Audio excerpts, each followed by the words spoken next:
ठीक आहे, दिसतोय बोर्ड व्यवस्थित? हा पहा,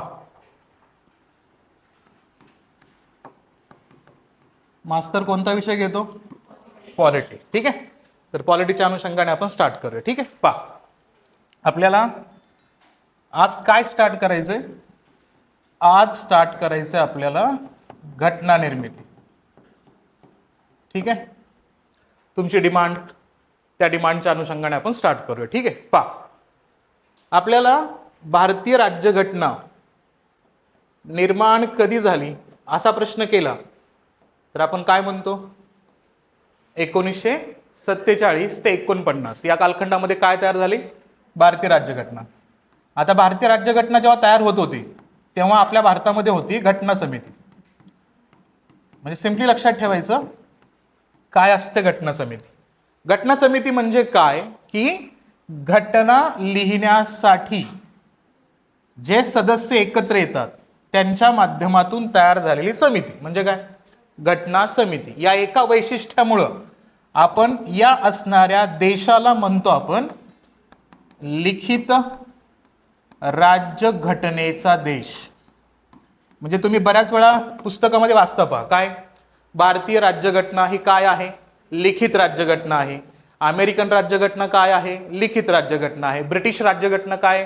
अलिखित राज्यघटना. असं का म्हणतात?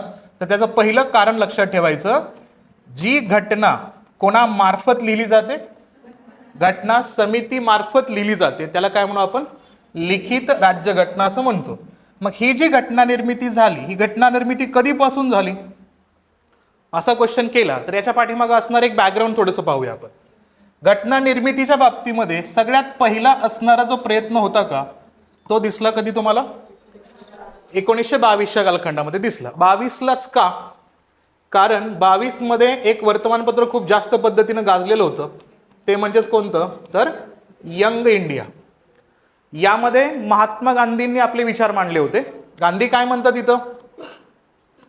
गांधी म्हणतात की भारतीय राज्यघटना ही कोणाची देणगी नसेल, ही भारतीयांनी स्वतः तयार केलेली असेल. म्हणजेच संदर्भ काय की आपण इतर देशांकडनं सोर्सेस घेऊ, स्रोत घेऊ, पण आपण आपल्या लोकांच्या माध्यमातून घटना तयार करणार आहोत. म्हणजे आपण कधी घटना तयार करू शकतो? जेव्हा आपण पूर्णतः स्वतंत्र झालो असेल तेव्हाच. म्हणजे आपल्याला घटना लिहायची कधी होती? आपण असं म्हणून जाऊया या ठिकाणी की 15 ऑगस्ट 1947 नंतरच आपण काय लिहायला सुरुवात केली? मग घटना लिहायला सुरुवात केली. म्हणजे पहिला जो प्रयत्न होता राज्यघटनेच्या बाबतीमध्ये तो 1922ला झाला. आता प्रश्न असा पडतो की 1922लाच महात्मा गांधी का बोलले? तर महात्मा गांधी भारतात आले कधी होते? महात्मा गांधी भारतात आले होते 1915ला. आणि 15ला जेव्हा आले तेव्हा आपण त्यांच्या असणाऱ्या येण्याच्या दृष्टिकोनातून आपल्या भारतामध्ये एक सेलिब्रेशन करतो, त्यालाच काय म्हणतो आपण? प्रवासी भारतीय दिन, ज्याला म्हणतो आपण NRI डे. म्हणजे भारतामध्ये येऊन त्यांनी भारताचा संदर्भ पूर्ण पाहिला, संपूर्ण भारताचा सर्वे केला आणि भारतातल्या परिस्थितीच्या अनुषंगाने भारताला कशाची आवश्यकता आहे याची जाणीव त्यांना झाली. आणि त्या असणाऱ्या जाणीवेतून त्यांनी कोणकोणत्या गोष्टींचा आढावा घेतला असेल की भारतासाठी काय पाहिजे? तर सगळ्यात पहिला मुद्दा ब्रिटिश होते. ब्रिटिशांनी बरेचसे कायदे तयार केले होते. त्या कायद्यांच्या माध्यमातून त्यांना समजायला लागलं की हे कायदे भारतीयांवरती लागू होत आहेत आणि भारतीय कायद्यांच्या माध्यमातून एक सिस्टीम स्वतःसाठी त्या ठिकाणी अंमलबजावणी करतायत. मग त्या सिस्टीममध्ये भारतासाठी सुद्धा एक स्वतःची स्वतंत्र सिस्टीम असावी असा एक विचार गांधींना आला. म्हणून त्यांनी काय केलं?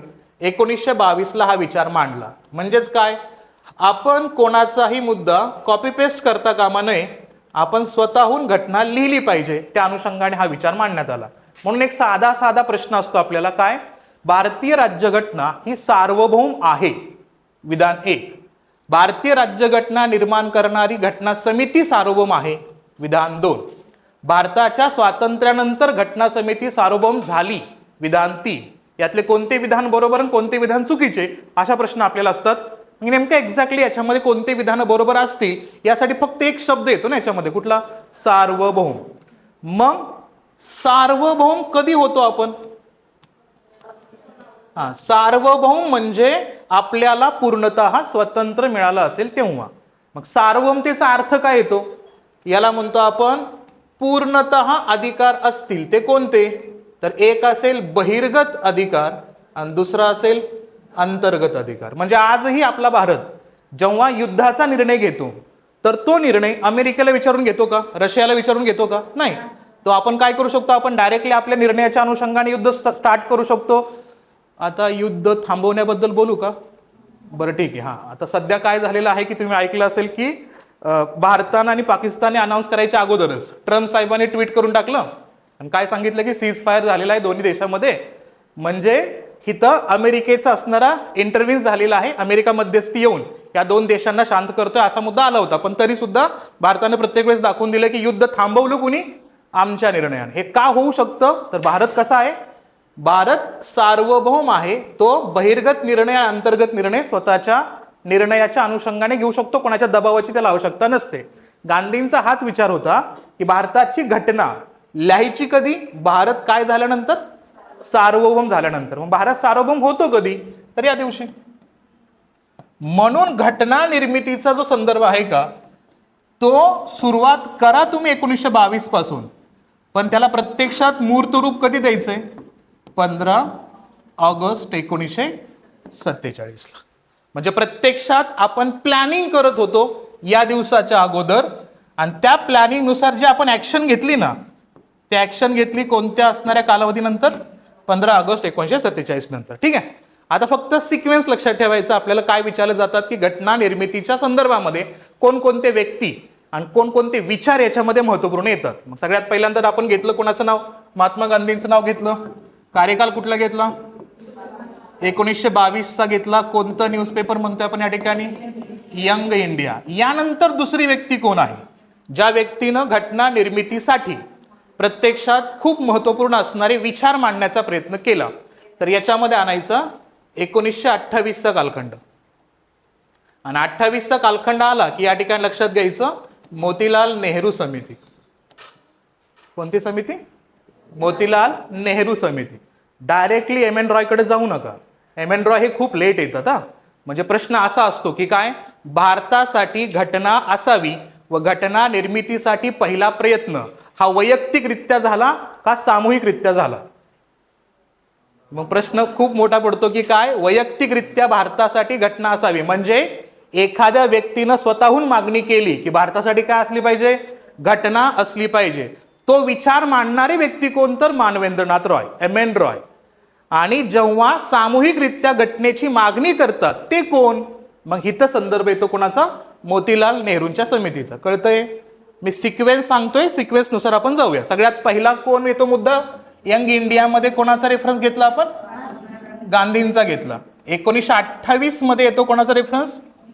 मोतीलाल नेहरू. आणि मोतीलाल नेहरूंना भडकवण्याचं काम केलं एका ब्रिटिश अधिकाऱ्यानं. ते मला मास्तर घटना भारतासाठी लिहायचे, लिहिणार भारतीय आहेत आणि त्यांना भडकवतात ब्रिटिश कसं काय? तर आपल्याला माहिती आहे की ब्रिटिशांना डिवाइड अँड रूल, फोडा तोडा आणि राज्य करा हा फॉर्म्युला खूप चांगल्या पद्धतीने माहिती होता. मग त्यावेळेसचा एक व्यक्ती कोण? तर लक्षात घ्यायचं त्यावेळेसचा व्यक्तीचं नाव आहे लॉर्ड बर्कनहेड. नाव लक्षात ठेवायचं. कोणाचं? Lord Birkenhead. बर्कनहेड काय करतात? भारतीयांना चॅलेंज करतात, आवाहन करतात. काय? भारतीयांनो राज्यघटना तयार करून दाखवा. भारतीय भडकले. भारतीय भडकल्यावर काय करतात? अधिवेशन घेतात. ठीक आहे. काय केलं मग आपण? अधिवेशन घेतलं. त्यातलं सगळ्यात फेमस अधिवेशन म्हणजे लाहोर अधिवेशन. कोणतं अधिवेशन? लाहोर अधिवेशन. मग लाहोर अधिवेशनामध्ये कुणी विचार मांडला? मोतीलाल नेहरूंनी विचार मांडला. ठीक आहे. मग त्यांच्या अध्यक्षतेखाली एक समिती स्थापन झाली आणि त्या समितीने एक रिपोर्ट दिला. त्यालाच म्हणतात नेहरू रिपोर्ट. काय म्हणतात त्याला? नेहरू रिपोर्ट किंवा नेहरू अहवाल. सिंपल. मग नेहरू रिपोर्ट एकट्या मोतीलाल नेहरूंनी मांडला का? नाही. या नेहरू रिपोर्टमध्ये इतर सदस्यही होते. त्यांचा उल्लेख केला तर किती? 7 सदस्यांचा उल्लेख या ठिकाणी करू आपण. आणि या असणाऱ्या समितीमध्ये सचिव सुद्धा होते. सचिव कोण असतात? सचिव असतात समितीमध्ये किंवा कोणत्याही व्यवस्थेमध्ये सचिवाचं मुख्य काम काय असतं? जे कामकाज समिती करते ना त्या सगळ्या कामकाजाला एका व्यवस्थेमध्ये लिहून दाखवायचं. म्हणजे काय, आज दिवसभरामध्ये मीटिंगमध्ये काय काय डिस्कशन झालं हे डिस्कशन पॉइंटमध्ये आणण्याचं काम कोणाचं असतं, सचिवानं. त्याला तुम्ही पंचायत राज शिकताना एक शब्द ऐकता पहा, कोणता, सभेचं इतिवृत्त लिहिण्याचं काम हे ग्रामसेवक करत असतात. इतिवृत्त लिहिणं म्हणजे काय, सभागृहामध्ये त्यांनी काय केलं, ज्या ज्या देशावर राज्य केलं त्या त्या देशाला आपल्या एका ग्रुपमध्ये आणण्यासाठी त्यांनी कोणती संघटना स्थापन केली, राष्ट्रकुल संघटना. मग त्याच्यातून त्यांना हे दाखवायचंय का आत्ता सुद्धा जगाला की आत्ता या राष्ट्रकुल संघटनेमध्ये जेवढे देश आहेत का त्या सगळ्या देशावरती आम्ही भूतपूर्व कालखंडामध्ये कधीतरी राज्य केलेलं होतं. हा रेफरन्स इथं लक्षात घ्यायचा. हा मुद्दा काय इथं सांगतोय नीट ऐका. राष्ट्रकुल संघटनेमध्ये भारतीयांना स्वतःचे प्रश्न मांडायला अधिकार मिळावा त्यासाठी भारतीय भाषा याच्यामध्ये ऍड करा अशी रिक्वेस्ट करतात कोण, मोतीलाल नेहरू. शब्द खूप महत्वाचा. मी भाषेबद्दल 2 मुद्दे सांगतोय. पहिला कोणता, भाषेच्या आधारावरती प्रांत निर्माण करा. दुसरा मुद्दा काय, राष्ट्रकुल संघटनेमध्ये भारतीयांना स्वतःचे प्रश्न मांडण्यासाठी काय करा, भारतीय भाषा समाविष्ट करा. आणि त्या भारतीय भाषेमध्ये देवनागरी लिपी होती. मग देवनागरी लिपी होती म्हणजे आपण मराठी आणि हिंदीला ऍड करू शकतो का याच्यामध्ये, यस, सिंपल एवढंच लक्षात ठेवायचं. काय, एमपीएससीच्या एक्झाम देतोय तर किमान आपली मराठी कुठं होती हे तर कळायला पाहिजे आपल्याला. मराठी राष्ट्रकुल संघटनेमध्ये वापरली जात होती का, यस. ओके, मग कधीपासून तो संदर्भ येतोय, 1928चा संदर्भ याच्यामध्ये आणायचा. ठीक आहे, मग 2 घटनांचा उल्लेख याच्यामध्ये करतो आपण. पहिल्यांदा 1922 कुठला संदर्भ, यंग इंडिया दिला आपण. नंतर 1928 कोण, मोतीलाल नेहरू समिती. आता जायचं 1933-34च्या कालखंडामध्ये. ठीक आहे, आता इथं तुम्हाला दोन व्यक्तींची नावं दिसतील. कोण 2 व्यक्ती, एक व्यक्ती येतील या ठिकाणी मोक्षगुंडम विश्वेश्वरय्या. कोणतं नाव आहे, तुमच्यापैकी इंजिनियर कोणी आहेत का क्लासमध्ये, कारण असं म्हणतात की आत्ता अगोदर कसं असायचं की दगड मारेल तिथं शिक्षक भेटायचे ना, डीएड झालेले. नंतर काय झालं, हळूहळू परिस्थिती, दगड मारेल तिथं कोण सापडतात, इंजिनियर सापडतात ना. मग त्या अनुषंगाने मी सिंपल प्रश्न केला. मी अपमान नाही करत कोणत्या एज्युकेशनचा, पण जिथं बेरोजगारी जास्त वाढते त्यांची नावं मी ऑटोमॅटिक घेतोच ना. आता सध्याला सगळ्यात जास्त बेरोजगारी कुठे आहे, हा, म्हणून मी क्वेश्चन केला. जरी आपल्याला असं वाटलं की मी इंजिनियर झालेला आहे, मी का हात वर करायचं बाबा, तरी पण मी समजून घेऊ शकतो. पण लक्षात घ्यायचं, ज्यांच्या जन्मदिनाच्या निमित्तानं इंजिनियर्स डे साजरा होतो ना ते साहेब व्यक्ती म्हणजेच कोण, मोक्षगुंडम विश्वेश्वरय्या. Okay, M Visvesvaraya. कोणता दिवस असतो इंजिनियर्स डे चा रेफरन्स घेतला तर 15 सप्टेंबर. लक्षात ठेवायचा, कोणता, 15 सप्टेंबर. कोणता दिवस असतो, इंजिनियर्स डे. आणि कोणते इंजिनियर होते, आता तुम्ही नाहीत इंजिनियर फील्डचे, राहू द्या, काय हरकत नाही, होते सिव्हिल इंजिनियर होते.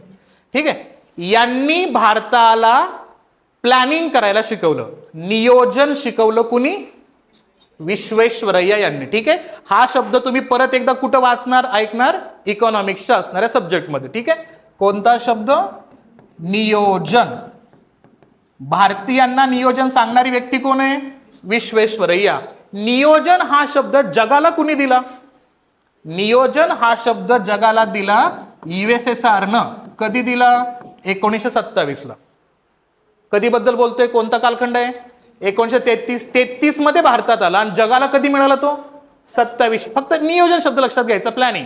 मग आपल्या भारतामध्ये आज पण आपण वापरतो का प्लॅनिंग, यस. अगोदर आपण पंचवार्षिक योजना ऐकत होतो, वाचत होतो. आता नीती आयोगाच्या अनुषंगाने आपण लॉंग टर्म मधल्या असणाऱ्या योजना सुद्धा त्या ठिकाणी ऐकतोय. म्हणजे प्लॅनिंग तर आहेच. ठीक आहे, हा रेफरन्स. आणि यांच्या सोबत एक महत्वाची व्यक्ती आहे, ते म्हणजेच कोण, मानवेंद्रनाथ रॉय. कोण, MN रॉय. आता MN रॉय ही पहिली व्यक्ती आहे जी वैयक्तिकरित्या मागणी करते की भारतासाठी घटना लिहिण्यासाठी घटना समिती असावी.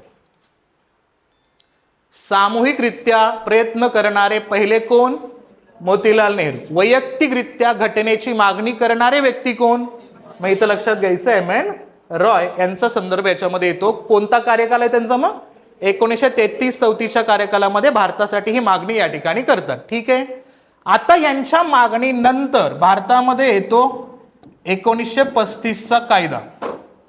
किमान हा कायदा तुम्ही तुमच्या पद्धतीने अभ्यास करा. ठीक आहे. काय लक्षात घ्यायचं, 35चा कायदा कोणता आहे? Government of India act. आणि आपल्या भारतामध्ये पहिल्यांदाच काय करण्यात आलं, प्रांतांमध्ये निवडणुका घेण्यात आल्या. काय घेण्यात आल्या?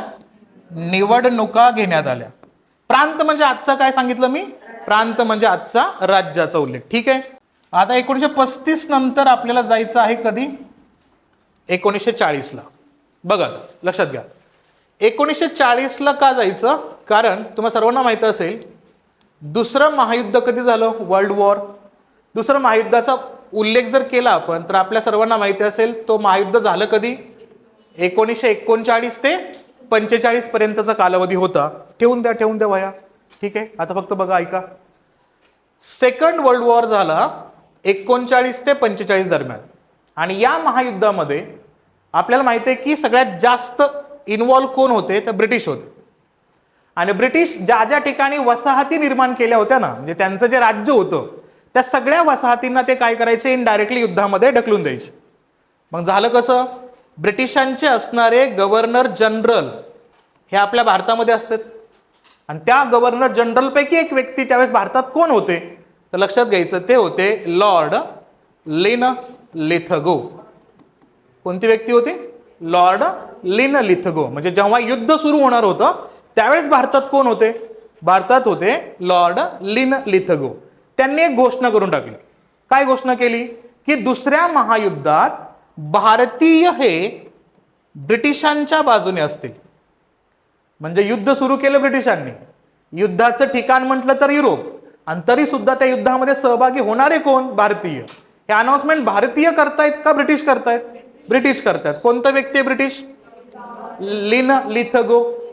आता या घोषणेमुळं भयंकर नाराज झाला काँग्रेस. कोण नाराज झाला? काँग्रेस. काँग्रेसनं काय केलं? ज्या मगाशी आपण शब्द वापरला होता बा, प्रांतीय निवडणुका. मग प्रांतीय निवडणुकामध्ये काँग्रेसनं, आपल्या भारतात होते टोटल 11 प्रांत, त्या 11 प्रांतापैकी 6 प्रांतामध्ये त्यांना सरकार स्थापन करण्याचे अधिकार दिले होते.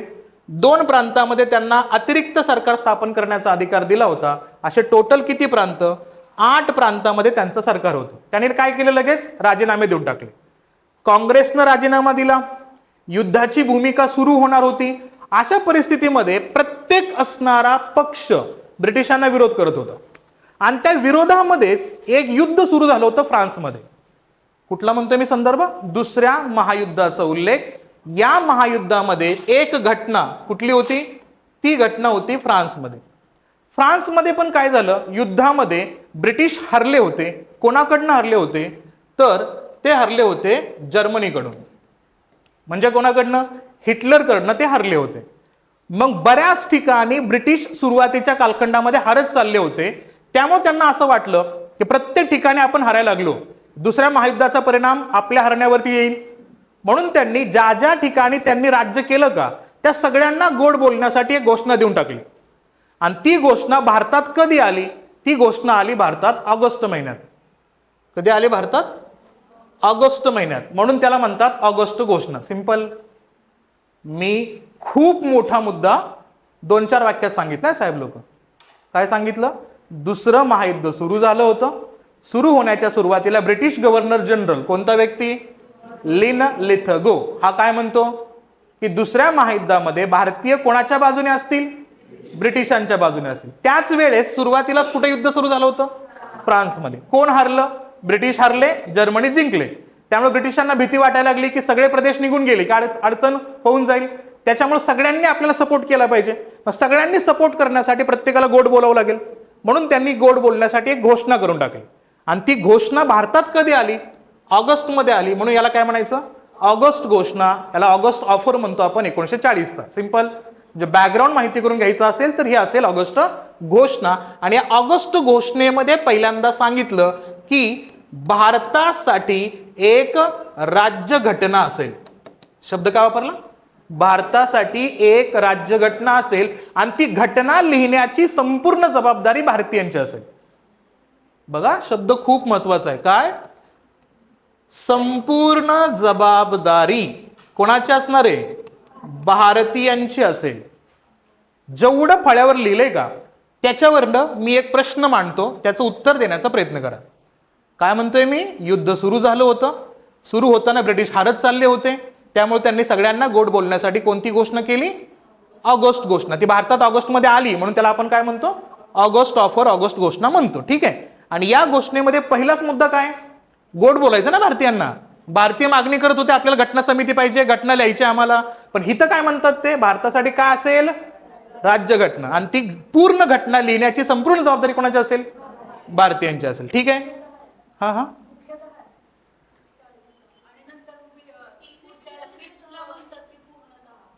मुद्दा नीट आहे का? शब्द काय इथं? राज्यघटना निर्माण करण्याची संपूर्ण जबाबदारी कोणाची असेल? भारतीयांची. संपूर्णलाच त्यांनी काय केलं? मुख्यतः. शब्दांचा अर्थ तेच आहे. कुठला? संपूर्ण असेल किंवा मुख्यत्व असेल. पण इथं माझा तोच मुद्दा होता. ते म्हणतात भारतीयांची जबाबदारी असेल. त्यांनी इथं शब्द असा वापरला का हो? घटना समिती असेल? नाही. म्हणून हे क्लिअर करून घ्यायचं की ऑगस्ट ऑफर मध्ये काय सांगितले? फक्त भारतीयांच्या जबाबदारीबद्दल ते बोलतात. भारतीयांच्या जबाबदारीबद्दल बोलतात म्हणजे याचा अर्थ त्यांनी प्रत्यक्ष पद्धतीनं घटना लिहिण्याबद्दल कोणताही फोर्स करताना दिसत नाही. कारण घटना लिहिणारा कोण असतो? घटना समिती असते. मग घटना समितीबद्दल याच्यामध्ये कोणता वक्तव्य केलाय का? नाही. म्हणून याला म्हणतात ब्रिटिशांनी अप्रत्यक्ष पद्धतीने भारताच्या घटना समितीसाठी किंवा भारताच्या राज्यघटनेसाठी संमती दर्शवली. कसं? अप्रत्यक्षपणे संमती दर्शवली. अप्रत्यक्षपणे म्हणजे काय? फक्त जबाबदारी कोणाची सांगितली? भारतीयांची सांगितली. घटना लिहिणार कोण याच्याबद्दल क्लॅरिटी आहे का? नाही. ते फक्त म्हणतात काय? संपूर्ण जबाबदारी कोणाची असेल? फक्त भारतीयांची असेल. तिथं घटना समितीचा उल्लेख केलेला नाहीये. मग ऑगस्ट ऑफर मध्ये फक्त एवढाच मुद्दा लक्षात घ्यायचा की इथं जबाबदारीचा उल्लेख केला जातो भारतीयांसाठी. ठीक आहे. आता ऑगस्ट ऑफर भारतीयांनी स्वीकारली का फेटाळली? आता बघा, 1940 ला ऑगस्ट ऑफर आणण्यापाठीमागचं कारण होतं महायुद्धाचं. महायुद्धाच्या परिस्थितीमध्ये अडचणी येत होत्या आणि याच ऑगस्ट ऑफर नंतर भारतीय गुलाम हे सगळ्यात जास्त सहभागी झाले दुसऱ्या महायुद्धामध्ये. बघा, आपण भारतीयांनी दुसऱ्या महायुद्धाला सपोर्ट केला नाही बरं का, तरी सुद्धा ब्रिटिशांचं राज्य आपल्यावरती असल्या कारणानं सगळ्यात जास्त गुलाम कोण होते त्याच्यामध्ये? मग भारतीय त्याच्यामध्ये सहभागी झाले. मग अशा परिस्थितीमध्ये भारतीय शांत झाले होते की कदाचित पहिल्यांदाच ब्रिटिशांनी काय सांगितलं? भारतीयांची जबाबदारी हायलाइट केली आणि राज्यघटनेचा उल्लेखही केला होता. त्यामुळे खूप मोठ्या पद्धतीनं विरोध चालला नव्हता. पण वर्ष दीड वर्ष झाले तरी पण भारतासाठी घटना लिखाणाला कोणताच प्रयत्न ब्रिटिशांनी चालू केला नव्हता. म्हणून परत भारतीय भडकले. भारतीयांनी भडकल्यावर परत काय चालू केलं? मग इथं चालू झाले वेगवेगळे आंदोलनं. मग त्या आंदोलनामध्ये सगळ्यात महत्वाचा मुद्दा होता तो म्हणजेच कुठला? तर तो संदर्भ होता एकतर चले जावची भूमिका स्टार्ट झाली, त्यासोबतच होता वैयक्तिक सत्याग्रह. म्हणजे इथं काय करायचा? स्वतःहून तुरुंगामध्ये जायचं त्या ठिकाणी आणि ब्रिटिशांना विरोध करण्याचा प्रयत्न करायचा. या सगळ्या मुद्द्यांमध्ये ब्रिटिश वैतागले होते की भारतीय विरोध करतायत. आता दुसऱ्या महायुद्धामध्ये ब्रिटिश अडचणीत होते, अडकलेले होते आणि त्यात भारतासारखा देश जर अशा पद्धतीने विरोध करत असेल तर त्याला ब्रिटिशांनी काहीतरी उत्तर देणं गरजेचं होतं. मग त्या उत्तराला प्रत्युत्तर देण्यासाठी ब्रिटिशांनी काय केलं? 1942च्या कालखंडामध्ये कोणाला पाठवलं या ठिकाणी? हिथं पाठवलं क्रिप्सला. मग क्रिप्स का आले? तर क्रिप्स आले भारतीयांच्या विरोधाला उत्तर देण्यासाठी क्रिप्स आले. मग क्रिप्स जेव्हा भारतात येतात तेव्हा ते काय करतात? तेव्हा ते घटना निर्मितीसाठी भरपूर महत्वपूर्ण मुद्दे सांगतात आणि त्यामध्ये 3 मुद्दे आपण डिवाइड करून घ्यायचे. कोणते 3 मुद्दे? व्यवस्थित ऐका. स्ट्रेफर्ड क्रिप्स काय म्हणतायत? ते म्हणतात भारतासाठी राज्यघटना लिखाणासाठी काय असेल? घटना समिती असेल. मग इथंच प्रश्न असतो साधा साधा. काय? पहिल्यांदा मुद्दा काय सांगितला होता? भारतासाठी राज्यघटना असावी असा अप्रत्यक्षरित्या सहमती दर्शवणारी घोषणा कोणती असेल? ऑगस्ट घोषणा. म्हणजे इथं घटना समिती होती का? नव्हती. कारण घटना लिहिणारे कोण असतात? शक्यतो घटना समिती असते, त्यांचा उल्लेख नव्हता. आता कुठला शब्द आलाय? घटना समितीचा. भारतात पहिल्यांदा शब्द उच्चारण्यात आला घटना समितीचा. आणि या घटना समितीमध्ये कोण कोण सहभागी होणार? मग घटना समितीतले सदस्य कोण असतील यासाठी त्यांनी संदर्भ मांडला, तो कोणाचा? प्रांतांचा. मग सदस्य कुठून आणायचे? प्रांतातून आणायचे. म्हणजे काय? सिंपल आहे बा, घटना लिहायची ना, तर संपूर्ण भारतातल्या प्रत्येक व्यक्तीला घटना लिहिण्यासाठी बोलवायचंय का आपल्याला? नाही. त्यातून काही लोक निवडायचे ना. मग काही लोक निवडायचे म्हणजे काय करायचे? तिथं निवडणुका घ्यायचे. मग निवडणुका कशा घ्यायच्या? प्रत्यक्ष का अप्रत्यक्ष? बघा कोणता शब्द आला इथं? घटना समिती. समितीमध्ये कोणाला निवडायचंय? सदस्यांना. मग सदस्यांना निवडण्यासाठी काय करावं लागेल? निवडणुका घ्याव्या लागतील. आणि निवडणुका कशा घ्यायच्या? प्रत्यक्ष का अप्रत्यक्ष? तर व्यवस्थित थोडंसं ऐका. आपल्या भारतात त्यावेळेसच्या लोकसंख्येचा उल्लेख केला तर ती जेमतेम होती 24 कोटीच्या आसपास. 24 कोटी नागरिकांना वोटिंगचा अधिकार देणं म्हणजेच प्रत्यक्ष अधिकार देणं पॉसिबल होतं का? नाही. मग सिंपल लॉजिक लक्षात ठेवायचं. यासाठी कोणती निवडणूक पद्धत स्वीकारली? अप्रत्यक्ष पद्धतीने निवडणूक व्हावी. पण याच्यामध्ये त्यांनी एक गुगली टाकली. काय ते म्हणतात? असे जे प्रांत आहेत जे ब्रिटिशांच्या नियंत्रणात असतील. कशा नियंत्रणात? प्रत्यक्ष नियंत्रणामध्ये. कोणाच्या नियंत्रणात? ब्रिटिशांच्या नियंत्रणामध्ये. कारण त्या कालखंडामध्ये प्रांत डिवाइड केले होते 3 कॅटेगरीमध्ये. सांगता येईल कोणाला? त्यावेळेसचे प्रांत म्हणजे आजचा काय असेल? राज्य. तर त्यांना डिवाइड केलं होतं किती पातळीवरती? 3 पातळीवरती. व्यवस्थित लक्षात ठेवा. कोणते 3 पातळी? पहिला मुद्दा. यस. हा बघा, पहिला मुद्दा कुठला या ठिकाणी? ब्रिटिशांच्या प्रत्यक्ष नियंत्रणातील असणारे प्रांत.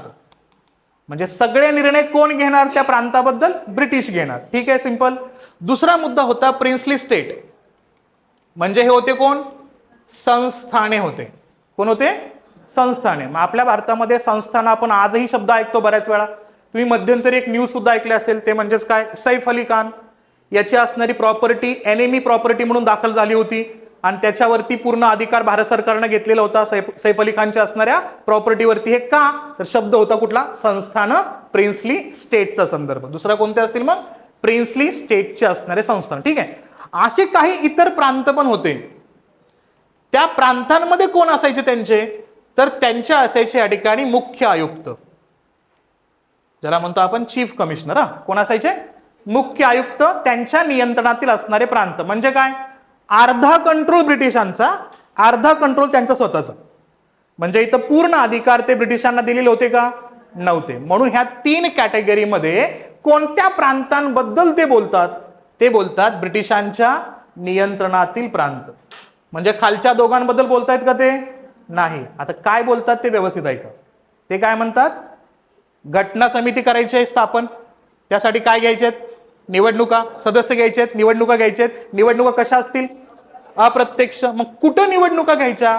निवडणुका घ्यायच्या ब्रिटिशांच्या प्रांतात, इतर ठिकाणी घ्यायच्या नाहीत. मग कुठे निवडणुका झाल्या नाहीत? तर झाल्या नाहीत मुख्य आयुक्त जिथं आहेत त्या प्रांतात निवडणुका झाल्या नाहीत. संस्थानामध्ये झाल्या का निवडणुका?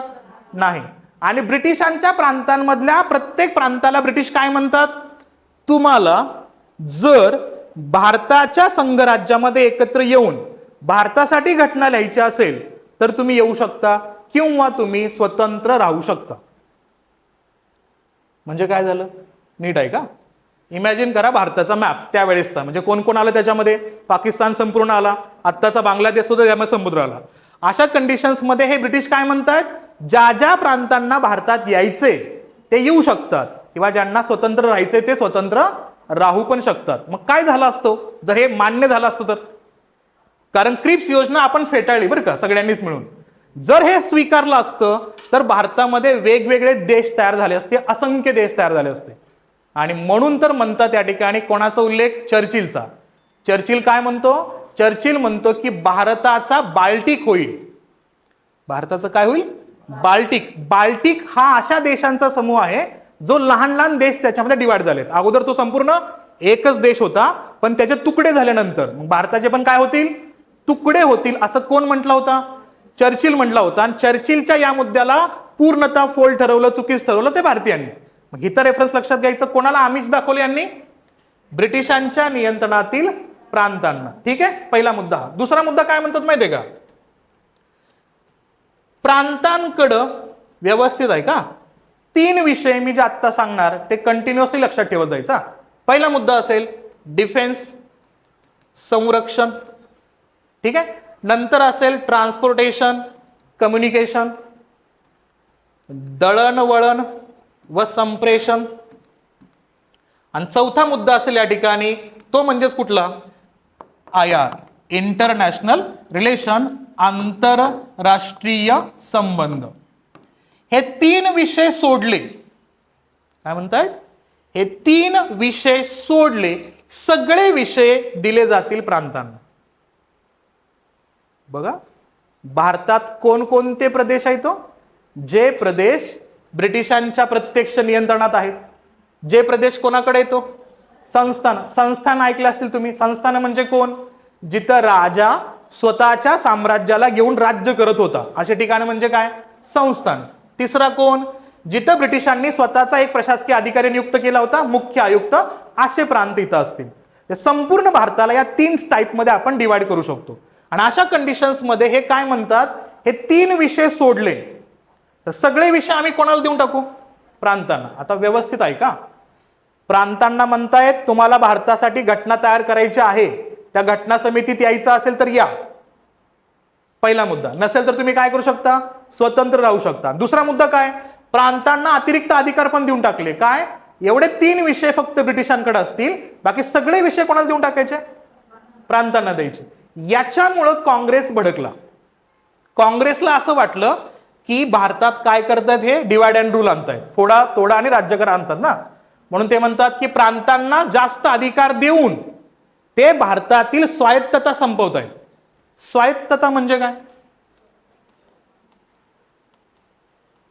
मगाशी एक शब्द बघितला आपण, सार्वभौम ना. आता दुसरा शब्द कुठला आहे?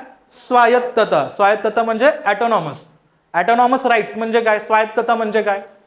मगाशी सार्वभौम म्हणजे काय काय बघितलं होतं आपण? सार्वभौम म्हणजे जो देश अंतर्गत तसेच बहिर्गत पूर्णतः स्वतंत्र असतो, त्याला काय म्हणतो आपण? स्वायत्तता, सार्वभौमत्व. स्वायत्तता म्हणजे काय? स्वतःचे निर्णय स्वतः घेण्याचा अधिकार. सिंपल. तिथं होता पूर्ण स्वातंत्र्य, इथं काय? स्वतःचे निर्णय स्वतः घेण्याचा अधिकार. मग हा कोणाला दिला होता स्वतःचा अधिकार? मग असे प्रांतांना, सिंपल इमॅजिन करा, तुम्ही सगळे कोण आहात? प्रांताचे असणारे प्रमुख आहात. तुम्ही सगळे मिटिंगला आलात, समोर ब्रिटिश व्यक्ती उभा आहे आणि तो काय म्हणतोय? तुम्हाला भारतात येऊन भारतासाठी घटना लिहायची असेल तर या, लिहा, किंवा काय करा, तुम्ही तुमचे अधिकार घ्या, तुम्हाला स्वतःचे निर्णय घेण्याचा अधिकार असेल. मोस्ट ऑफ द टाइम काय करतील प्रांत? भारतात येतील का? नाही. त्यांना काय वाटेल? चला मला अधिकार जास्त मिळतोय तर आपण काय करू? सेपरेट त्या ठिकाणी आपला अधिकार तिथं बजावण्याचा प्रयत्न करू. म्हणून काँग्रेसनं काय केलं? क्रिप्सची योजना फेटाळली. बघा, पहिल्यांदाच शब्द कोणता वापरला त्यांनी? भारतात काय असेल? घटना समिती. त्यासाठी कोण पाहिजेत? सदस्य. निवडणुका घ्यायच्यात. निवडणुका कशा घ्यायच्या? अप्रत्यक्ष. फक्त निवडणुका कुठे घ्यायच्या सांगितल्या? ब्रिटिशांच्या प्रांतात. पण या प्रांतांना पण काय सांगितलं? तुम्हाला यायचं तर येऊ शकता किंवा स्वतंत्र राहू शकता. म्हणजे त्यांना स्वायत्ततेचा अधिकार देऊन टाकला. प्लस त्यांना काय सांगितलं? तुमचे फक्त 3 विषय आमच्याकडे द्या, बाकी सगळे विषय तुम्ही स्वतः वापरू शकता. मग प्रांतांना जास्तच अधिकार दिले ना. मग लक्षात घ्यायचं, प्रश्न असा असतो की काँग्रेसनं क्रिप्सची योजना का फेटाळली? मग त्याचा पहिला मुद्दा असतो काय? प्रांतांना दिलेले अतिरिक्त अधिकार काँग्रेसला मान्य नव्हते, म्हणून काय केलं? क्रिप्स योजना फेटाळली. ठीक आहे, हा झाला पहिला मुद्दा. दुसरा मुद्दा व्यवस्थित ऐका. तुमच्यापैकी कुणी डॉमिनियन स्टेटस हा शब्द ऐकलाय का? ज्याला म्हणायचं देशांतर्गत स्वातंत्र्य. काय म्हणायचं?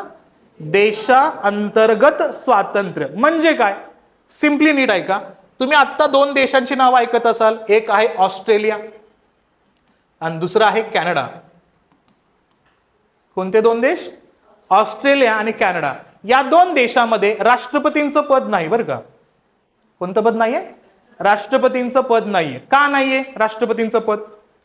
कारण या देशामध्ये राष्ट्रपतीच्या पदाऐवजी आहे वरिष्ठ पद. ते कोणाचं? ब्रिटिश क्राऊनचं. म्हणजे काय? या देशामध्ये अजूनही त्या देशातला पहिला व्यक्ती कोण मानला जातो? ब्रिटिशांचा राजा किंवा राणी. म्हणजे त्या देशामध्ये ब्रिटिशांचा राजा किंवा राणी जर जाणार असतील ना, तर ते देश उत्सव साजरे करतात. हा, कोणते देश? ऑस्ट्रेलिया आणि कॅनडा. तुमच्याच परीक्षेमध्ये प्रश्न विचारला होता नुकतंच, कोणत्या देशाने स्वतःच्या चलनावरील ब्रिटिश क्राऊनचा फोटो हटवलेला आहे? मग कोणता देश होता? तो होता ऑस्ट्रेलिया. ऑस्ट्रेलियाने काय केलं? आत्ता 2023-24 कुठला निर्णय घेतला? ब्रिटिशांचे अधिकार संपवण्याचा. म्हणजे काय होतं इथं? त्यांना स्वातंत्र्य दिलं होतं, पण कसं? वसाहती अंतर्गत. म्हणजे काय? राज्य करणारे ब्रिटिश आणि अंतर्गत त्यांचे अधिकार ते घेऊ शकतात, त्यांचे निर्णय घेऊ शकतात, पण वरती सगळ्यात जास्त अधिकार कोणाचा असेल? ब्रिटिशांचा. असा अधिकार भारताला त्यांनी द्यायचं सांगितलं. कोणत्या असणाऱ्या योजनेमध्ये? क्रिप्स योजनेमध्ये. मला सांगा, भारतीय असा मुद्दा स्वीकारतील का? वरती कोणाचं नियंत्रण?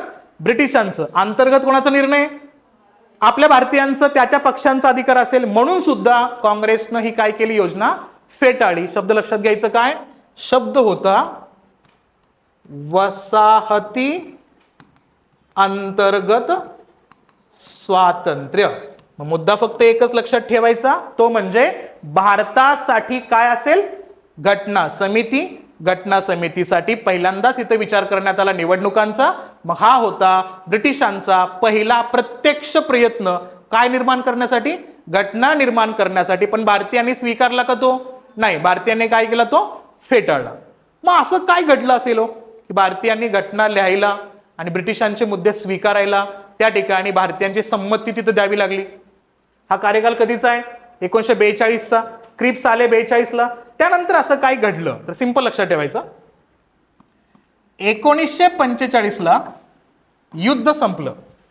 कधी? 1945ला. आता युद्ध संपल्यानंतर इंग्लंडमध्ये झाल्या निवडणुका. कुठे झाल्या निवडणुका? इंग्लंडमध्ये. आणि इंग्लंडमध्ये निवडणुका झाल्यानंतर सगळ्यात महत्वाचा निवडणुकांचा निकाल आला. इथं काय झालं? त्या ठिकाणी जे चर्चिल होते का, ते निवडणुकीमध्ये हरले. आणि चर्चिलच्या ऐवजी कोण झाले? इंग्लंडचे किंवा ब्रिटिशांचे असणारे प्राईम मिनिस्टर. त्या ठिकाणी आले कोण? ॲटली. मुद्दा फक्त बघा, दुसरं महायुद्ध संपलं. दुसरं महायुद्ध संपल्यानंतर निवडणुका कुठे झाल्या? इंग्लंडमध्ये, ब्रिटनमध्ये झाल्या. त्या निवडणुकांमध्ये काय झालं? कोण हरलं आणि कोण जिंकलं? चर्चिल हरला. जिंकलं कोण? ॲटली. ॲटली होते उदारमतवादी. कोण होते ॲटली? उदारमतवादी. उदारमतवादी म्हणजे लिबरल, म्हणजे ज्याला संपूर्ण स्वातंत्र्य अपेक्षित आहे. मग ही व्यक्ती तिथं निवडून आल्यामुळं त्यांनी भारताबद्दल सकारात्मक विचार केला की भारताला काय द्यायचंय?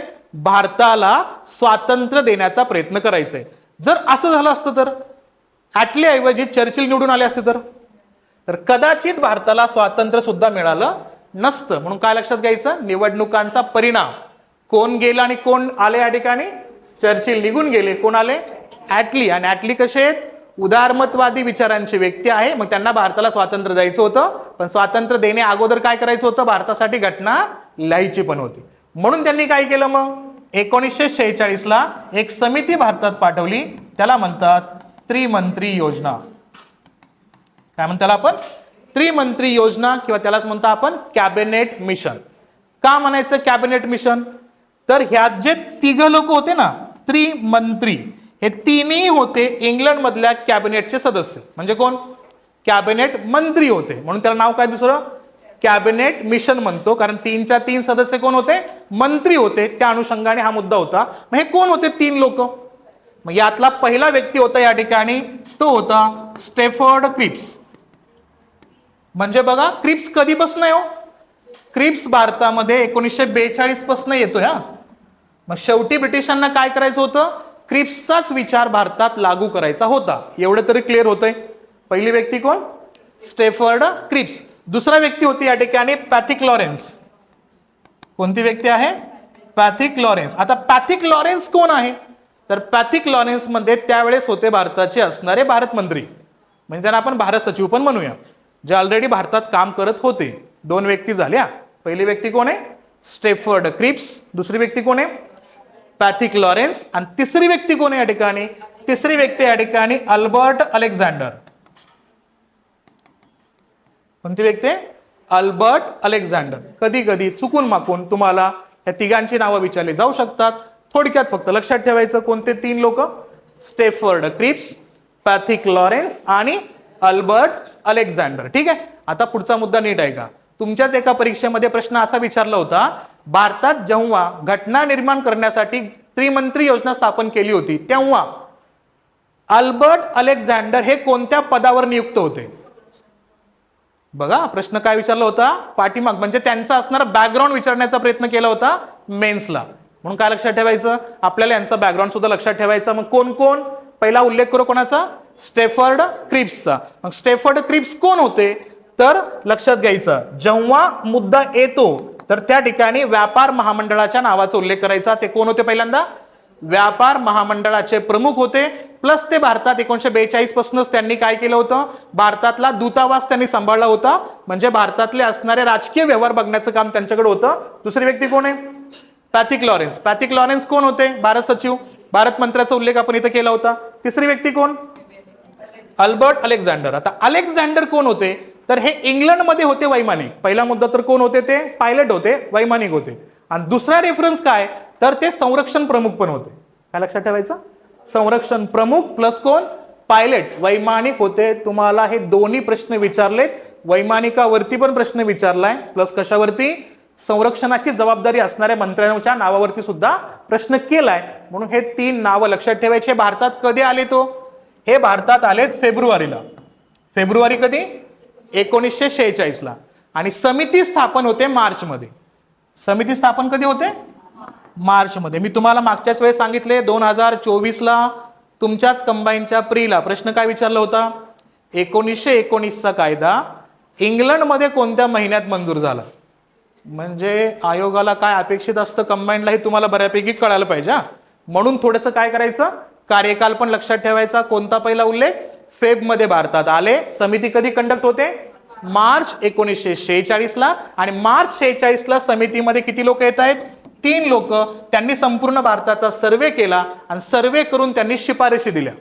आणि शिफारशींचं वाचन कधी केलं तो पण प्रश्न तुम्हाला बऱ्याच वेळा विचारलाय. म्हणून नाव लक्षात ठेवायचं. कधी? 16 मे ला. काय केलं?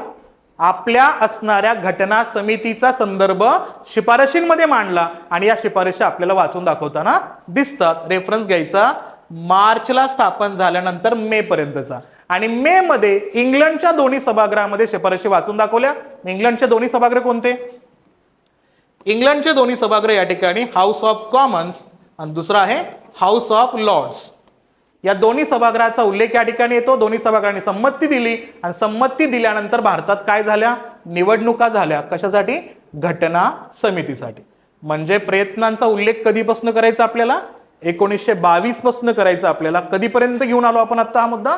1946 पर्यंत. कोणती समिती आली? त्रिमंत्री योजना. आणि त्या त्रिमंत्री योजनेमध्ये शिफारशी काय दिल्या जात आहेत? मग मुद्दा नीट आहे का? पहिला रेफरन्स काय असेल? तर भारताची घटना लिहायला काय असेल? घटना समिती असेल. बरं, घटना समिती हा शब्द पहिल्यांदा आलाय का दुसऱ्यांदा वापरण्यात आलाय? दुसऱ्यांदा. पहिल्यांदा कोणी वापरला होता? स्टेफर्ड क्रिप्सनं. क्रिप्स नंतर परत आता या त्रिमंत्रीमध्ये कोण आहे? अजून एक व्यक्ती क्रिप्सच आहे. म्हणजे क्रिप्स ज्या ज्या ठिकाणी असेल तिथं कोणकोणता शब्द लावायचा आपल्याला? घटना समितीचा उल्लेख करायचा असेल. ठीक आहे. आणि या घटना समितीमध्ये ज्या निवडणुका घ्यायच्या आहेत सदस्यांची निवड करण्यासाठी, त्या निवडणुका कशा असतील? प्रत्यक्ष का अप्रत्यक्ष? तोच मुद्दा शेवटी कॉपी पेस्ट करायचा. कुठला? तिथं काय 42 ला सांगितलं होतं? अप्रत्यक्ष. सेम इथं पण काय असेल मग? अप्रत्यक्ष. पण प्रश्न असा असतो सदस्यांची निवड करण्यासाठी ज्या निवडणुका घ्यायच्या आहेत त्या निवडणुका घेण्याची जबाबदारी कोणाला दिली होती? मग अशा आपण 3 गट केले होते. कोणाचे? प्रांतांचे. प्रांतांचे गट केले होते. ते कोणते होते? पहिला गट ब्रिटिशांच्या प्रत्यक्ष नियंत्रणातील प्रांत. नंतर कोण होते? प्रिन्सली स्टेट संस्थान. नंतर कोण होते? मुख्य आयुक्तांचे असणारे संदर्भ याच्यामध्ये येतात. तर लक्षात ठेवायचं भारतात घटना लिहायला घटना समिती जी स्थापन झाली ती घटना समितीच्या निवडणुकांची जबाबदारी दिली होती कोणाला? प्रांतांना. कोणाला दिली होती? प्रांतांना. आता इथं स्पेसिफिक शब्द वापरलाय का मी? ब्रिटिश प्रांतांना, संस्थानिकांना किंवा मुख्य आयुक्तांना? नाही. तर इथं तिघही सहभागी असतील. कळतंय? पण आता मुद्दा नीट ऐका. निवडणुका होतील ब्रिटिश प्रांतात आणि या प्रिन्सली स्टेटमध्ये म्हणजे संस्थानांमध्ये निवडणुका होणार नाही. म्हणजे इथं काय असतील हो, हित सदस्य असतील. कोण? तर हित निवड या ठिकाणी कोण असतील? मनोनीत सदस्य असतील. मनोनीत म्हणजे काय? आता हा डेंजर मुद्दा आहे. का? तुमच्याच परीक्षांमध्ये एकदा शब्द वापरला मनोनीत आणि एकदा शब्द काय वापरला या ठिकाणी? नामनिर्देशित. आता का प्रश्न असा मुद्दा येतो माहितीये का? मनोनीत हा शब्द आहे हिंदीचा बरं का, आणि तरीही तुम्हाला तो विचारलाय. याचं कारण काय की आयोग काय करतो, आयोग बऱ्याच वेळा इतर प्रश्नांचा संदर्भ घेऊन आपले प्रश्न तयार करत असतो. म्हणून असे शब्द लक्षात ठेवायचे. सदस्य काय केले? मनोनीत किंवा नॉमिनेटेड, नामनिर्देशित केले. सदस्यांच्या निवडणुका होणार नाहीत. फक्त निवडणुका कुठे होतील? ब्रिटिश प्रांतामध्ये होतील. पुढचा मुद्दा काय? मुख्य आयुक्त जे आहेत का, ते मुख्य आयुक्तांचे सदस्य स्वतः ब्रिटिश नियुक्त करतील. काय म्हणतो इथं? ब्रिटिश स्वतः नियुक्त करतील घटना समितीमध्ये. मग मला एका प्रश्नाचं उत्तर द्या. हे सांगून ब्रिटिशांनी स्वतःचाच कोणता असणारा कायदा तोडला? स्वतःचेच सदस्य त्यांनी स्वतःच नियुक्त केले घटना समितीमध्ये. कुठले? मुख्य आयुक्तांच्या असणाऱ्या प्रांतातील. तर हे सांगून त्यांनी कोणाचा स्वतःचा संदर्भ, कुठला कायदा तोडला? Very good. भारतासाठी घटना लिखाणाची जबाबदारी कोणाची? भारतीयांची. मग भारतीयांची जबाबदारी सांगणारा संदर्भ कुठला होता? क्रिप्स योजना. मग हिथं तरी पण काय करतात? फक्त भारतीय राहिले का इथं? आता नाही. इथं काय केलं? स्वतः सुद्धा त्यांनी त्या निवडणुकीच्या अनुषंगाने स्वतःचे मेंबर सुद्धा तिथं टाकले. मग काय लक्षात ठेवायचं? काय निर्माण करायची? घटना समिती. निवडणुका कशा होतील? अप्रत्यक्ष. आणि संपूर्ण जबाबदारी कोणाला देऊन टाकली? प्रांतांना. त्यामुळे तिघही पार्टिसिपेट करतील का? यस, तिघही पार्टिसिपेट करतील. मग प्रश्न येतो, जिथं निवडणुका घ्यायच्या आहेत कुठल्या? ब्रिटिश प्रांतामध्ये, अप्रत्यक्ष जरी असला तिथं निवडणुकीसाठी वोटिंगचा अधिकार कोणाला दिला? मतदान कोण करू शकतात? लोक निवडायचे आहेत ना, मतदान करण्याचा अधिकार कोणाला असेल? मग मुद्दा सिंपल लक्षात ठेवायचा. काय? ज्यानं टॅक्स भरलेला आहे आणि जो सुशिक्षित आहे तोच काय करू शकतो? वोटिंग करू शकतो. मग सांगा, आजच्या कंडिशन मध्ये आपल्या भारतात ही कंडिशन आहे का वोटिंग करण्याची? नाही. आपल्या भारतात आज काय फक्त वोटिंगची कंडिशन? एज किती? वय वर्ष 18 पूर्ण असेल तर तो व्यक्ती काय करू शकतो? वोटिंग करू शकतो. इथं काय होता मुद्दा? ज्यानं टॅक्स भरलाय प्लस तो काय असला पाहिजे? सुशिक्षित असला पाहिजे. त्यालाच काय असेल हो? वोटिंगचा अधिकार असेल. मग त्यावेळेस किती टक्के लोकांनी वोटिंग केलं? तर त्यावेळेस वोटिंग केलं 28.5% लोकांनी. बघा किती टक्के लोकांनी? 28. म्हणजे जेवढे असणारे सदस्य लोकसंख्या आहे त्यातले फक्त किती? 28.5% लोकांनी. प्लस महत्वाचा मुद्दा, यात सगळ्यात जास्त कोण होते? Anglo Indian. कोण होते सगळ्यात जास्त? Anglo Indian. मग मला सांगा, घटना समिती म्हणजे सदस्य जे निवडून आले असतील ना, ते कोणाच्या मर्जीतले असतील? अजून एकदा प्रश्न विचारतोय मी. घटना समितीमध्ये सदस्य असतील ते कोणाच्या मर्जीतले असतील? पटकन. हा, लक्षात घ्यायचं, युरोपियनांच्या. कारण मी अँग्लो इंडियन शब्द वापरलाय ना, फक्त ब्रिटिश म्हणून चालेल का? नाही, युरोपियन. दुसरा अजून कोणाच्या मर्जीतले लोक होते घटना लिहायला? भारतातल्या असणाऱ्या संस्थानिकांचे किंवा जे जमीनदार जहागीरदार आहेत. कारण का? कोण टॅक्स भरणार आहे? हेच लोक ना, ज्यांचे जमीनदार जहागीरदार आहेत. अदरवाईज इतर जर टॅक्स भरताना दिसतील का आपल्याला? जास्त नाही. म्हणून किती टक्के लोक आले हो निवडणुकीमध्ये? 28.5%. आता मुद्दा नीट सांगतोय ते ऐका. यामध्ये बहुमत कोणाला मिळालं? काँग्रेसला. आणि काँग्रेसला बहुमत मिळालं ते जिथं हिंदू बहुल प्रांत आहेत का तिथं त्यांना बहुमत मिळालं. किती टक्के? तर 85%. हे टक्केवारी तुम्हाला मेन्स साठी लक्षात ठेवायच्या. एकूण किती टक्के वोटिंग झालं? 28.5% वोटिंग झालं. एकूण हिंदू बहुल प्रांत जिथं आहे तिथं काँग्रेसला किती बहुमत होतं? 85%. आणि संपूर्ण प्रांतामध्ये काँग्रेसलाच बहुमत होतं. आणि ते किती होतं? फक्त संख्या अल्टीपल्टी करायची, 58%. जिथं हिंदू बहुल प्रांत आहेत तिथं 85% काँग्रेसला. आणि संपूर्ण प्रांतांचा उल्लेख केला तर काँग्रेसला किती बहुमत होतं? 58% संदर्भ याच्यामध्ये आपण बघतो. आता इथं मी शब्द वापरला हिंदू बहुल प्रांत. म्हणजे काय? सदस्यांची निवड करायचे तर प्रांतांना डिवाइड केलं त्यांनी. मग प्रांतांमध्ये निवडणुका घ्यायच्या, तर प्रांतांना कसं डिवाइड केलं, त्याचे 3 गट केले. कसे, नीट ऐका. प्रांत, आणि त्यातले पण प्रांत कोणते, ब्रिटिशांच्या नियंत्रणातील प्रांत. तिथं काय करायचे, निवडणुका घ्यायचे. प्रांतांना डिवाइड केलं 3 कॅटेगरीमध्ये. कोणते 3 कॅटेगरी केले याच्यामध्ये, हे लक्षात घ्यायचं. पहिला गट असेल सर्वसाधारण मतदारसंघ. आपल्या भारतात सर्वसाधारण मतदारसंघ म्हणजे कोण, हिंदू. काय लक्षात घ्यायचं, जे बहुसंख्याक आहेत तेच ना, म्हणजे कोण, सर्वसाधारण मतदारसंघ. दुसरा कोण, दुसरा असेल मुस्लिम मतदारसंघ. कोणता, मुस्लिम मतदारसंघ. तिसरा कोणता, तर तिसरा असेल शीख मतदारसंघ.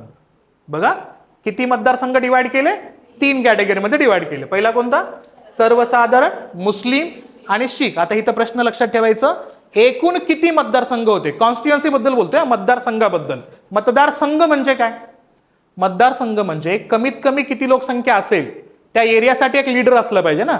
या घटना समितीत सांगितलं किती लोकांसाठी एक लीडर असेल, 10 लाख लोकसंख्येसाठी काय असेल या ठिकाणी, एक लीडर असेल, एक सदस्य असेल. ठीक आहे. मग ते 10 लाख एक जो मतदारसंघ आहे, असे मतदारसंघ किती होते, तर सर्वसाधारण मतदारसंघांची संख्या पाहिली तर ती किती होती या ठिकाणी, ती होती 214.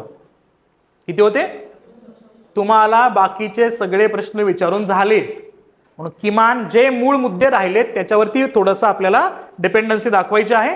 सर्वसाधारण एकूण मतदारसंघ किती, 214. पुढं मुस्लिम मतदारसंघाचा उल्लेख केला तर मुस्लिम मतदारसंघ किती, 78. आणि शीख मतदारसंघ किती, 4. सिंपल, राहील लक्षात.